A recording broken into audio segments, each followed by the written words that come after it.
নমস্কার বন্ধুরা, গীতাস রুপটপ গার্ডেনে আপনাদের স্বাগত। আজকে ছাদে গিয়েই দেখি এত সুন্দর একটা আম।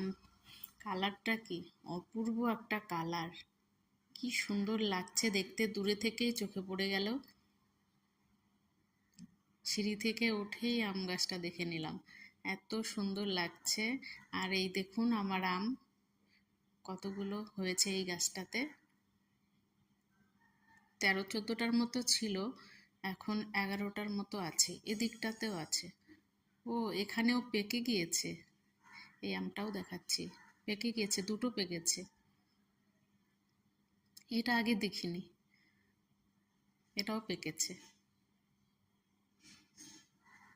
দুটো আম একসঙ্গে। আসলে এই আমগুলো আগে মুকুল বেরিয়েছিল, সেজন্য হয়তো আগেই পেকে গেল। আর এগুলো আস্তে আস্তে কিছুদিনের মধ্যে পাকবে। ধন্যবাদ, ভালো থাকবেন সবাই।